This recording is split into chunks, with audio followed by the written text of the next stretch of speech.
انعام دیا تھا. سارے ہی قابل قدر ہیں اور بہت ہی محبت سے اور بڑے خلوص سے آپ سب لوگ یہاں تشریف لائے ہیں. اور سچی بات یہ ہے کہ اس سے مجھے بڑا حوصلہ ہوا ہے، ورنہ صحیح بات یہ ہے، دل کی بات میں یہ کرتا ہوں کہ کل جب میں نے لندن میں آزاد جموں و کشمیر کے حوالے سے اتنا بڑا مظاہرہ دیکھا تو عمومی طور پر جو بڑے مظاہرے ہوتے ہیں اس سے دل ذرا بڑا ہوتا ہے کہ لوگ سڑک پہ نکلے ہیں، بات کر رہے ہیں اپنے حق کے لیے، تو وہ کہیں بھی ہو اس میں ایک بڑی زندگی ہوتی ہے. تو وہ زندگی تو یقیناً جن لوگوں نے احتجاج کیا ہے کسی کاز کی وجہ سے کیا ہے ان میں ہوگی، لیکن اس کا یہ جو میسج تھا کہ کاش کہ اس سے بہت بڑے مظاہرے مقبوضہ کشمیر کے ان شہداء کے لیے ہوتے اور آزادی کشمیر کے لیے ہوتے اور ہم سب مل کر اس کام کو کر رہے ہوتے تو یہ کتنی بڑی طاقت بن جاتے. لیکن صحیح بات یہ ہے کہ یہ عاقبت نااندیشیاں ہوتی ہیں حکمرانوں کی کہ جو معاملات کو یہاں تک پہنچا دیتی ہیں. ہم نے اس پورے معاملے پر جو اس وقت آزاد جموں و کشمیر کی صورتحال ہے اس میں ہمارا ایک پارٹی کا موقف بھی موجود ہے، اور ہم یہ سمجھتے ہیں کہ پارٹی کا موقف وہی ہے جو عوام کا موقف ہے اور جو اس نظام کی اصلاح کے حوالے سے ہے، بلکہ اس فرسودہ نظام کی تبدیلی کے حوالے سے. آزاد جموں و کشمیر کی جو صورتحال بھی عباسی صاحب نے بتائی، بلکہ عباسیان ہمارے وائس چانسلر صاحبان، ہمارے آئی جی صاحب اور بھی تمام ساتھیوں نے جو صورتحال بتائی ہے، ظاہر ہے آپ یہ تقریباً ایک جیسا ہی معاملہ ہے جو پورے ملک میں موجود ہے، اور جہاں تک گورننس کا معاملہ ہے وہ بھی ایگزسٹ نہیں کرتی. تعلیم جیسی بنیادی چیزیں جو ریاست کی ذمہ داری آئین کے مطابق ہے، تو پاکستان کے آئین میں یہ بات لکھی ہوئی ہے کہ سب کو تعلیم دینا اور فری ایجوکیشن دینا، اور خاص طور پر 5 سے 15 سال کے بچوں کو، یہ ریاست کی ذمہ داری ہے. اور اس کا مطلب یہ نہیں ہے کہ الگ الگ تعلیم دینا، بلکہ ایک جیسی تعلیم دینا. طبقات میں تعلیم کو تقسیم نہیں کیا جا سکتا، لیکن آپ یہ بتائیے کہ ہمارے پورے ملک میں جو نظام موجود ہے وہ تو طبقاتی نظام تعلیم ہے، تو غریبوں کے لیے الگ ہے، مڈل کلاس کے لیے الگ ہے، امیروں کے لیے الگ ہے. اور یہی صورتحال آزاد جموں و کشمیر میں ہے. اسی لیے بہت بڑی تعداد میں لوگ تو کمپٹیشن سے ہی باہر ہو جاتے ہیں، لیکن ان بنیادی ایشوز کے اوپر پولیٹیکل پارٹی سمیت معاشرے میں کوئی ایسی آواز ہی موجود نہیں ہے کہ اس مسئلے کو اجاگر کیا جائے کہ سب کو لیول پلینگ فیلڈ ملنی چاہیے. ہم یہ بات ضرور کرتے ہیں کہ فلاں علاقے میں پسماندگی ہے، فلاں علاقے میں یہ ہے، فلاں علاقے میں وہ ہے، تو اس کو اتنی نمائندگی، اس کو اتنی نمائندگی ملے. چیف جسٹس صاحب بھی فرما رہے تھے اور بالکل قابل قدر بات ہے یہ. لیکن بنیادی طور پر ہر دیہاتی کو، ہر شہری کو، ہر فرد کو لیول پلینگ فیلڈ ملنی چاہیے، اس لحاظ سے کہ اس کو تعلیم میں بھی اور صحت میں بھی وہ ساری فیسلٹیز ملنی چاہیے جو کسی بھی امیر آدمی کو ملتی ہیں یا جو کسی بھی جو ہے وہ منظور نظر فرد کو ملتی ہیں اس نظام میں. یہ بنیادی مطالبہ اگر طاقتور ہو جائے تو خود بخود چیزیں جو ہیں وہ آگے بڑھنا شروع ہو جائیں گی اور سب کمپٹیشن میں آ جائیں گے، کمپٹیشن سے باہر نہیں ہوں گے. یہ جو آزاد جموں و کشمیر کی صورتحال کیوں پیدا ہوئی ہے، بالکل یہ درست بات ہے. سردار مسعود احمد خان صاحب نے بھی جو فرمایا اور آپ سے پہلے بھی مقررین نے فرمایا کہ جب لوگوں کو یہ احساس ہو کہ ہماری رائے کی کوئی حیثیت نہیں ہے، جب لوگوں کو یہ بات پتا ہو کہ ہم جس کو بھی ووٹ دیں اور جس پارٹی کو بھی ووٹ دیں یا تو بندہ ہی بدل جائے گا. ابھی مجھے پتا چلا ہے کہ ایک صاحب ابھی کل پرسوں کی بات ہے ماشاءاللہ 3 سال میں 5ویں پارٹی میں داخل ہوئے. تو یہ آزاد جموں و کشمیر میں تو یہ پروسیس پاکستان کی بقیہ جگہوں کے مقابلے میں ذرا تیز ہے، تیز رفتار ہے، اور اتنا سیاسی شعور ہے ان میں کہ وہ اتنی تیز رفتاری سے جو ہے وہ اپنی پارٹیاں تبدیل کرتے ہیں. تو جب لوگوں کو یہ پتا ہو کہ میں نے پارٹی کے اس بندے کو ووٹ دیا تھا تو اپنی یعنی جس بندے کو ووٹ دیا وہ فلاں پارٹی میں تھا، لیکن کچھ عرصے بعد وہ دوسری پارٹی میں چلا گیا، پھر کچھ عرصے بعد تیسری پارٹی میں چلا گیا، تو اس ووٹ کی حیثیت کیا رہ گئی؟ پھر پوری جو اسمبلی ہے وہ ایک طرف ہو جائے ایک رات میں اور اپوزیشن ہی موجود نہ ہو، تو پھر کون اپوزیشن کرے گا؟ کون عوام کا مقدمہ بیان کرے گا اگر حکومت کوئی غلط کام کر رہی ہوگی؟ تو پھر اگر لوگ اپنی کوئی کمیٹی بنا کر یہ کام کرتے ہیں تو اعتراض کیوں کیا جاتا ہے؟ لوگ جب عوامی سطح پر کچھ مطالبات کو سامنے رکھ کر احتجاج کرتے ہیں تو پھر کسی کو پریشانی کیا ہے اس میں؟ اس لیے کسی بھی شہری کو احتجاج کے حق سے روکنا تو آئین کی خلاف ورزی ہے، قانون کی خلاف ورزی ہے۔ کسی کو یہ اختیار حاصل نہیں ہے کہ وہ پرامن سیاسی جد و جہد، احتجاج، مزاحمت کو روکے۔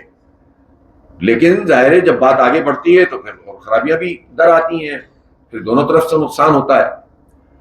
تو بات یہ ہے کہ جب سیاسی اعتبار سے ایک ٹرسٹ ڈیفیسٹ پیدا ہو جائے کہ ہماری کوئی حیثیت نہیں ہے، اس نظام میں ہم شامل نہیں ہیں۔ آج سے کتنا سال پہلے کہا تھا کہ جس میں تم نہیں شامل وہ نظام بدلو بھی، اٹھ کے درد مندوں کے صبح و شام بدلو بھی، جس میں تم نہیں شامل وہ نظام بدلو بھی۔ تو پاکستان کے عوام کی مرضی کے مطابق حکومت نہیں بنتی، آزاد جموں و کشمیر کے عوام کی مرضی کے مطابق حکومت نہیں بنتی، اور اس نظام میں جب عام لوگوں کا حصہ نہیں ہوتا تو غصہ تو پیدا ہوگا نا، جھنجھلاہٹ تو پیدا ہوگی۔ پھر اس جھنجھلاہٹ کو اگر کوئی راستہ مل جاتا ہے، کوئی لائن مل جاتی ہے تو لوگ چل پڑتے ہیں۔ پھر بعض لوگ اس کو اپنے صحیح مقاصد کے لیے استعمال کرتے ہیں، بعض اس میں وہ بھی آ جاتے ہیں جو اپنے اور ویسٹڈ انٹرسٹ ہوتے ہیں اس کے لیے استعمال کرتے ہیں۔ لیکن روٹ کاز کو جب تک آپ نہیں پکڑیں گے تو آپ مسئلے کو حل کیسے کریں گے؟ لہٰذا یہ تو آج نہیں تو کل، اور کل نہیں تو پرسوں ریاست کو، حکومت کو، ریاست کو چلانے والوں کو یہ سوچنا پڑے گا کہ عوام کی رائے کو کچل کر آپ کبھی بھی لوگوں میں محبت فروغ نہیں دے سکتے۔ اس کا آپ کبھی بھی لوگوں کو جو ہے اپنے ساتھ نہیں ملا سکتے۔ یہ بعد اور یہ دوری بڑھتی چلی جائے گی، اور اتنی بڑھ جائے گی کہ پھر حالات کسی سے سنبھالے نہیں جائیں گے، جس کی یہ جھلکیاں نظر آ رہی ہیں آزاد جموں و کشمیر میں۔ آپ ووٹ ڈالیں کسی کو، فارم 45 پہ فارم بھی اکٹھے کر لیں، اس سے پہلے مہم بھی چلائیں، اور ایک افسر بیوروکریسی کے دوسرے افسر سے کہے کہ حکم آ گیا ہے، نمبر 1 صفر بڑھا دو یا اس کے پیچھے 1 لگا دو، تو 10,000 1 لاکھ بن جائے، اور اس کے بعد وہ ساری محنت، ساری کوشش، ساری مہم، سارا وسائل جو لوگ لگاتے ہیں وہ ایک طرف رہ گئے، اور جو الیکشن کمیشن کی طرف سے نومینیٹڈ ایک افسر ہے وہ ایک طرف ہو گیا، اور اس کو جس افسر نے فون کیا جو 3 سال کے لیے اپوائنٹ کیا جاتا ہے وہ سب سے بڑا بادشاہ بن گیا، وہ شہنشاہ بن گیا۔ اور کیا یہ لوگوں کو پتہ نہیں ہے کہ پاکستان سمیت ایک ایک سیٹ کے کتنے کتنے کروڑ لگے تھے؟ 2024 میں بھی ہوتا ہوا ہے، اور آزاد کشمیر میں بھی یہی سب کچھ ہوتا ہے۔ تو یہ تو نہیں ہو سکتا کہ ہم چند لوگوں کے ہاتھ میں پورے ملک کی تقدیر دے دیں۔ اس کو تو درست کرنا پڑے گا، اس کی تو اصلاح کرنی پڑے گی۔ جتنی جلدی کر لیں گے اتنے حالات جلدی بہتر ہو جائیں گے، نہیں کریں گے تو پھر حالات کسی کے کنٹرول میں نہیں رہتے۔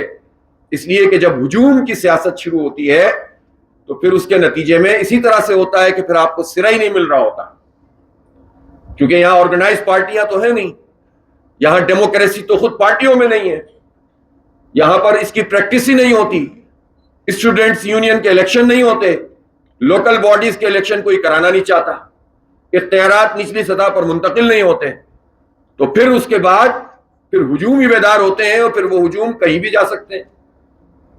لیکن بدقسمتی سے ان ہجوموں کو پھر مزید طاقتور لوگ اپنی طاقت کے تسلط کے لیے استعمال کرتے ہیں، بجائے اس کے کہ عوام کی رائے کے لیے استعمال کیا جائے۔ یہ وہ سارا عمل ہے جس سے 25 کروڑ انسان پورے پاکستان کے اور 45 لاکھ انسان آزاد جموں و کشمیر کے یہ گزر رہے ہیں۔ اس کی اصلاح کے لیے ایک رائے عامہ کو بھی ہموار کرنا ہوگا، اور اس روٹ کاز کو ٹھیک کرنے کے لیے بڑی جدوجہد کرنی ہوگی۔ جہاں تک عوامی مطالبات کا تعلق ہے، جس کا تعلق بھی لوگوں کی تعلیم سے ہے، روزگار سے ہے، صحت سے ہے، سستی بجلی سے ہے، پانی سے ہے، خوراک سے ہے، اس سے کون انکار کر سکتا ہے؟ اور کوئی اگر یہ مطالبہ کر رہا ہے اور حکومت نے اس کو تسلیم کر لیا ہے، اس پر دستخط کر دیے ہیں، تو یہ حکومت کے پاس تو راستہ موجود ہے کہ ٹھیک ہے ہم نے دستخط کیے ہیں، ہم اس کو تسلیم بھی کریں گے، لیکن اس کا ایک ٹائم فریم ہے، ہم پہلے نہیں مان سکے۔ آپ تو دیکھیں نا عام زندگی میں کیا ہوتا ہے، لوگ قرض لیتے ہیں کسی سے، اور جب وقت پر قرض ادا نہیں کرتے تو کیا ہوتا ہے؟ کوئی کسی کو گولی مار دیتا ہے، دوبارہ بیٹھ کر بات ہوتی ہے، ری شیڈول کر لیا جاتا ہے، اور اس کے نتیجے میں جو ہے وہ مسئلہ حل ہو جاتا ہے۔ تو اگر کسی ٹائم فریم میں کوئی کام نہیں ہو سکا تو اگلا ٹائم فریم طے ہو سکتا ہے نا، طے شدہ چیز کو تو انڈو نہیں کیا جا سکتا۔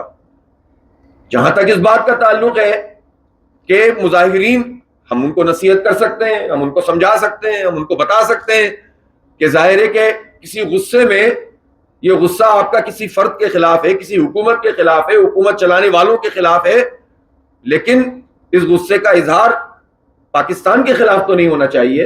اس غصے کا اظہار اس طرح تو نہیں ہونا چاہیے کہ جس کی جو زد ہے وہ ان لوگوں پہ پڑے جنہوں نے اپنی جانیں نچھاور کر دیں, جنہوں نے خون بہا دیا, جنہوں نے ہجرتیں کر لیں. ہجرت کا دکھ وہی محسوس کر سکتا ہے جو اپنا گھر بار چھوڑ کر, خاندان چھوڑ کر, اپنی بزرگوں کی قبریں چھوڑ کر, سب کچھ نچھاور کر کر سرحدیں عبور کر کے دوسری طرف آتا ہے. ایسی زبان سے بات کر دینے سے نہیں پتہ چلتا کہ ہجرت کیا چیز ہوتی ہے. پاکستان بنتے وقت جو کچھ ہوا ہے اور کشمیر کے لوگوں نے جس طرح سے قربانیاں دی ہیں, ہم صرف اس ٹیکنیکل گراؤنڈ کے اوپر یہ نہیں کر سکتے کہ اس کو نمائندگی دے دو اور اس کو نمائندگی سے محروم کر دو. سسٹم میں خرابی کو دور ہونا چاہیے. ہم تو اگرچہ کہ ایک ثالث کا رول ادا کرنے کی بات کر رہے ہیں, لیکن اس کے باوجود میں واضح طور پر کہنا چاہتا ہوں کہ یہ کیسے ممکن ہے کہ مقبوضہ کشمیر کے لوگوں کو ایک طرف رکھ کے ہم اپنی کوئی بات کر سکیں. ہم کیسے ان کو جسٹیفائی, اپنے آپ کو جسٹیفائی کر سکتے ہیں. اس لیے میکینزم پر بات ہو سکتی ہے. یہ بات صحیح ہے کہ یہ کیسے ممکن ہے کہ ایک وزیر صاحب یہ بیان دے دیں کہ یہ 10 سیٹیں اور 12 سیٹیں تو میری جیب میں پڑی ہوئی ہیں, باقی کی فکر تم کرو. تو یہ تو نہیں ہونا چاہیے. اس طرح سے تو پھر کسی کا بھی اعتبار قائم نہیں ہوگا. لیکن مجھے یہ بتائیے کہ جو آپ کی 33 براہ راست سیٹیں وہ کس کی جیب میں ہوتی ہیں؟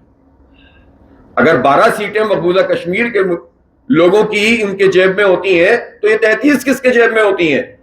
جس کی اسلام آباد میں حکومت اور جس کا پنڈی سے ایما آتا ہے, تو حکومت تو آزاد کشمیر کی اسی کی بنتی ہے نا. اور یہ سلسلہ تو چلا آ رہا ہے, اور اس میں قصور عوام کا بھی ہے کہ سب کچھ ہونے کے بعد برادریوں کی بنیاد پر, جتھوں کی بنیاد پر اور مفاد کی بنیاد پر ہم ان لوگوں کو سپورٹ کرتے ہیں کہ جو اپنی پارٹیاں بھی بدلتے رہتے ہیں, عقائد بھی بدلتے رہتے ہیں, اور وہ پنپتے رہتے ہیں, عوام کو کچھ نہیں ملتا. تو اس لیے ان 12 سیٹوں کے حوالے سے بھی گفتگو ہو سکتی ہے, بات چیت ہو سکتی ہے, اس کو طے کیا جا سکتا ہے, لیکن نمائندگی کو مائنس کرنے پہ تو کوئی بات نہیں ہو سکتی. یہ بات تو طے ہے. اور میں یہ سمجھتا ہوں کہ یہ ایسی بات نہیں ہے کہ جو جوائنٹ ایکشن کمیٹی سے منوائی نہ جا سکے. اور الحمدللہ جب ہم نے پیش رفت کی ہے, ہمارے ڈاکٹر خالد محمود صاحب اور ان کی ٹیم جوائنٹ ایکشن کمیٹی کے لوگوں سے ایک سے زیادہ مرتبہ انگیج ہوئی ہے, بات ہوئی ہے, بیٹھ کر ایک نقطے کے اوپر بات ہوئی ہے, تو الحمدللہ اوپننگ بنی ہے. اس لیے کہ سنجیدگی سے کوشش ہو رہی ہے, خلوص سے کوشش ہو رہی ہے, اس میں ہمارا اپنا کوئی ایجنڈا نہیں ہے موجود.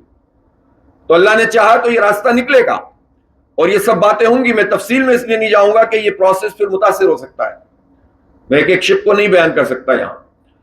تو جوائنٹ ایکشن کمیٹی کی طرف سے ایک کنسنٹ پہلے بھی جب اور لیڈرز نے بھی بات کی تھی تو انہوں نے کہا تھا کہ ہم ثالثی کے لیے تیار ہیں. ظاہر ہے کہ وہ بات پھر آگے بڑھ نہیں سکی, لیکن جماعت اسلامی تو مسلسل کوشش کر رہی ہے, اور میں بہت شکر گزار ہوں آپ تمام